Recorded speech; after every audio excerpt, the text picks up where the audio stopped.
हाँ जी। अस्सलाम वालेकुम जी, मैं ਤੁਹਾਡਾ ਮੇਜ਼ਬਾਨ ਡਾਕਟਰ ਇਫਤਖਾਰ ਐਨੀਮਲ ਪੁਆਇੰਟ ਆਰਫ ਵਾਲੇ ਤੋਂ। ਜਿਸ ਤਰ੍ਹਾਂ ਤੁਸੀਂ ਜਾਣਦੇ ਹੋ ਐਨੀਮਲ ਪੁਆਇੰਟ ਆਰਫ ਵਾਲੇ ਤੋਂ ਹਰ ਰੋਜ਼ ਮੈਂ ਅੱਛੇ ਤੋਂ ਅੱਛਾ ਜਾਨਵਰ ਲਿਆਉਣ ਦੀ ਕੋਸ਼ਿਸ਼ ਕਰਨਾ। ਇਸੇ ਤਰ੍ਹਾਂ ਹੀ ਅੱਜ ਇੱਥੇ ਮੇਰੇ ਚੌਧਰੀ ਸਾਹਿਬ ਆਏ ਨੇ, ਉਹਨਾਂ ਦਾ ਫਾਰਮ ਹੈ ਆਪਦਾ ਛੋਟਾ ਜਿਹਾ, ਜ਼ਿਮੀਂਦਾਰਾ ਕਰਦੇ ਨੇ ਇੱਥੇ। ਜ਼ਿਮੀਂਦਾਰਾ ਉਹਨਾਂ ਕੋਲ ਕਾਫੀ, ਲੇਕਿਨ ਉਹਨਾਂ ਨੇ ਮਾਲ ਐਵੇਂ ਆਪਦੇ ਘਰ ਪੀਉਣ ਵਾਸਤੇ ਅੱਛੇ ਜਾਨਵਰ ਰੱਖੇ ਹੋਏ ਨੇ, ਤੇ ਉਹਨਾਂ ਨੇ ਵਿੱਚੋਂ ਕੋਈ 2 ਜਾਨਵਰ ਸੇਲ ਕਰਨੇ ਸੀ। ਉਹਨਾਂ ਨੇ ਮੈਨੂੰ ਦੱਸਿਆ ਤੇ ਮੈਂ ਆ ਕੇ ਦੇਖੇ ਨੇ, ਮਾਸ਼ਾਅੱਲਾ ਜਾਨਵਰ ਇਹਨਾਂ ਦੇ ਬੜੇ ਖੂਬਸੂਰਤ ਨੇ। ਪਹਿਲੇ ਤੁਹਾਨੂੰ ਜਾਨਵਰ ਦਿਖਾ ਦਈਏ, ਉਸ ਤੋਂ ਬਾਅਦ ਫਿਰ ਆਪਾਂ ਇਹਦੇ ਨਾਲ ਭਾਈ ਹੋਰਾਂ ਨਾਲ ਗੱਲਾਂ ਕਰਾਂ ਦੇ ਸਾਰੀਆਂ। ਆਪ ਉਹ ਜ਼ਰਾ ਮੌਜੂਦ ਨਹੀਂ ਹੈਗੇ, ਇਹਨਾਂ ਦੇ ਓਨਰ ਹੈਗੇ ਨੇ ਇੱਥੇ ਫਾਰਮ ਤੇ, ਇਹਨਾਂ ਨੇ ਵੀ ਚਵਾਈ ਕਰਨੀ ਹੈ। ਟਾਈਮ ਵੀ ਸ਼ਾਮ ਦਾ ਹੋਇਆ ਖੜਾ। ਇਹ ਮੱਝ ਅੱਜ ਸੁਬਾਹ ਸੂਈ ਨਾ, हाँ जी हाँ जी। ਇਹ ਮੱਝ ਅੱਜ ਸੁਬਾਹ ਸੂਈ ਹੈ, ਇਹਨੇ ਕੱਟੀ ਦਿੱਤੀ ਹੈ ਜਨਾਬ। ਤੇ ਅੱਜ ਸੁਬਾਹ ਇਹਦੇ ਥੱਲੋਂ ਇਹਨਾਂ ਨੇ ਬੱਚੇ ਨੂੰ ਪਿਆ ਤੇ ਮਾੜਾ ਜਿਹਾ ਰੋਕੀ ਯਾਰ ਇਹਨੂੰ, ਬੱਚੇ ਨੂੰ ਪਿਆ ਤੇ 4 ਕਿਲੋ ਇਹਦਾ ਕਿਹੜਾ ਹੈਗਾ ਨਾ ਵਾਲਾ, ਉਹ ਇਹਨਾਂ ਨੇ ਚੋਇਆ ਹੈਗਾ। ਤੁਸੀਂ ਥਣ ਚੱਡਾ ਦੇਖ ਲਓ। ਇਹ ਥੋੜੀ ਜਿਹੀ ਇਹਨਾਂ ਦੀ ਵੈਕਸੀਨ ਹੁੰਦੀ ਰਹਿੰਦੀ, ਆਉਂਦੇ ਰਹਿੰਦੇ ਟੀਕੇ ਲਾਈਂਦੇ ਨੇ, ਥੋੜੀ ਜਿਹੀ ਮੇਰੇ ਤੋਂ ਹੀ ਡਰਦੀ।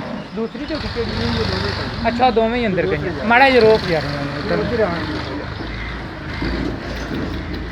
ਉਧਰ ਵੀ ਡਰਨ ਯਾਰ, ਇਹਨਾਂ ਨੂੰ ਇੱਥੇ ਕਿਤੇ ਉਹ ਡਰੀਆਂ ਖੜੀਆਂ ਨੇ। ਜਾਂ ਤਾਂ ਇਹਨਾਂ ਨੂੰ ਉਹ ਕਮਰੇ ਦੇ ਵਿੱਚ ਬੰਦ ਕਰ, ਮੈਂ ਵੀਡੀਓ 2 ਮਿੰਟ ਰੋਕਣਾ। ਨਹੀਂ, ਉਹ ਹਨੇਰੇ 'ਚ ਨਹੀਂ ਬਣਦੀ ਵੀਡੀਓ ਯਾਰ, ਕੱਢੋ ਖਬਾਰ।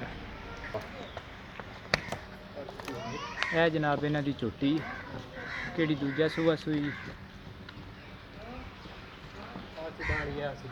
ਇਹ ਅੱਜ ਸੁਬਾਹ ਸੂਈ, ਇਹਦੇ ਪਿੱਛੇ ਕੱਟੀ। ਭਾਈ ਸਾਹਿਬ ਵੀ ਆ ਗਏ ਨੇ ਆਪਦੇ ਫਾਰਮ ਤੇ, ਬਾਹਰੋਂ ਮੇਰਾ ਖਿਆਲ ਆਏ ਨੇ। ਇਹ ਤੁਸੀਂ ਦੇਖੋ ਮਾਸ਼ਾਅੱਲਾ ਬੜੀ ਖੂਬਸੂਰਤ ਮੱਝ। ਇਹ ਭਾਈ ਸਾਹਿਬ ਦੀ ਮੱਝ ਚੌਥਾ ਸੂਆ ਸੂਈ। ਇਹ ਵੈਸੇ ਤੀਸਰਾ ਵੀ ਆਖ ਸਕਦੇ ਸੀ, ਲੇਕਿਨ ਭਾਈ ਸਾਹਿਬ ਸ਼ਰੀਫ ਬੰਦੇ ਨੇ, ਉਹਨਾਂ ਨੇ ਆਖਿਆ ਵੀ ਆਪਾਂ ਕਿਹੜੀ ਸਿੱਧੀ ਗੱਲ ਹੈ ਉਹ ਹੀ ਕਰਨੀ ਹੈਗੀ, ਉਹ ਹੀ ਦੱਸਣੀ।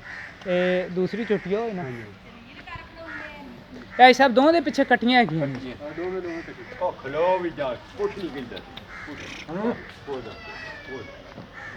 ਰੋਕੀ ਇਹ ਜਨਾਬ ਤੁਸੀਂ ਇਹਦਾ ਚੱਡਾ ਦੇਖੋ, ਮਾਸ਼ਾਅੱਲਾ ਬੜਾ ਖੂਬਸੂਰਤ ਚੱਡਾ ਹੈ। टीके आने तो फिर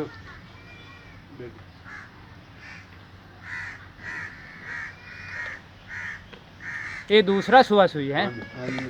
ਇਹ ਯਾਰ ਛੋਟੇ ਯਾਰ ਇੱਥੋਂ ਮੋਬਾਈਲ ਫੜੀ, ਦੋਵਾਂ ਦੇ ਪਿੱਛੇ ਕੱਟੀਆਂ ਨੇ। ਇਹਨੂੰ ਸੂਈ ਨੂੰ ਕਿੰਨੇ ਕੁ ਦਿਨ ਹੋ ਗਏ? इन्नू हो गए कोई 10 दिन। अस्सलाम वालेकुम भाई।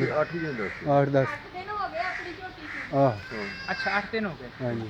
ਤੇ ਇਹ ਆਈ ਸਾਹਿਬ ਇਹਦੇ ਥੱਲੇ ਕਿੰਨਾ ਕੁ ਦੁੱਧ ਹੈਗਾ?